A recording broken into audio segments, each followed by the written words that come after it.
Madam জানেন, আমরা একটা লোককে না কদিন থেকে গেটের বাইরে দাঁড়িয়ে থাকতে দেখছি, আর উনি সবসময়ই আমাদের দিকে ভ্যাল ভ্যাল করে তাকিয়ে থাকেন। কি বলছো এসব? তোমরা আমাকে এসব কথা আগে কেন জানাওনি? লোকটি কি তোমাদের সাথে কথা বলার চেষ্টা করেছে? না ম্যাডাম, কথা বলার চেষ্টা করেনি, শুধু ফেলফেল করে তাকিয়েছিল। বেশ, আমি হেড স্যারকে এই বিষয়টি এক্ষুনি জানাচ্ছি। তোমরা সবাই সাবধানে থাকবে বাচ্চারা। আর হ্যাঁ, একা একা কেউ কোথাও যেও না, এমনিতে এখন দিনকাল একদম ভালো না। এই বলে ম্যাডাম সেখান থেকে চলে যায় স্যারের সাথে কথা বলতে। এভাবেই দেখতে দেখতে স্কুল ছুটি হয়ে যায়। মিলি স্কুল থেকে বেরিয়ে একা একা গেটের বাইরের দিকে আসছে। হঠাৎ লোকটি মিলির সামনে এসে বলল, তুমি মিলি তাই না? তোমার মা হঠাৎ অসুস্থ হয়ে পড়েছেন, আমাকে পাঠিয়েছেন তোমাকে তাড়াতাড়ি নিয়ে যেতে। কে আপনি? আমি আপনাকে তো চিনি না, জানিও না। তাহলে আপনি আমার সাথে কেন কথা বলছেন, আর এখানেই বা কেন এসেছেন? আমি তোমার খালু, তুমি আমাকে চিনবে না মা? তোমার মা আমাকে চেনে। আমি তোমাকে নিতে এসেছি। তোমার মা রোড অ্যাক্সিডেন্ট করে হাসপাতালে আছে, তোমাকে এক্ষুনি আমার সাথে যেতে হবে। তাড়াতাড়ি চলো মা, নলেতে দেরি হয়ে যাবে আর তোমার মা মারা যাবে। পরে দেখবে তুমি শেষবারের মতো তোমার মাকে আর দেখতে পারবে না।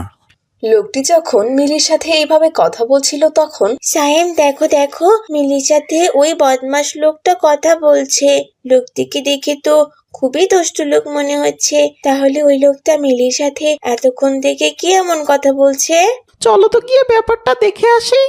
ঠিক তখনই সাইম ও জান্নাতুল দৌড়ে সেখানে আসে। কি ব্যাপার মিলি, তুমি তখন থেকে ওই লোকটার সাথে কি বিষয় নিয়ে কথা বলছো? তুমি কি তাকে চেনো? না, আমি ওনাকে চিনি না। আমি তো বাড়িতে যাচ্ছিলাম, উনি হুট করে আমার সামনে এসে বলল উনি নাকি আমার খালু হন, আর আমার মা নাকি রোড অ্যাক্সিডেন্ট করে হাসপাতালে ভর্তি আছে। উনি নাকি আমাকে নিতে এসেছেন, কিন্তু ওনার কথা আমার একদমই বিশ্বাস হচ্ছে না, কারণ এর আগে আমি কখনোই ওনাকে আমাদের বাড়িতে দেখিনি।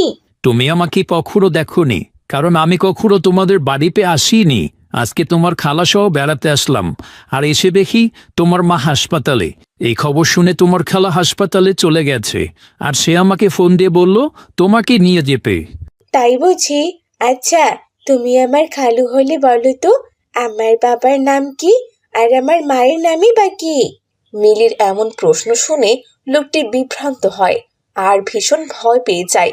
লোকটি বুঝতে পারে সে এবার মিলির কাছে ধরা পড়ে যাচ্ছে, তাই সে দৌড়ে পালাতে চেষ্টা করে।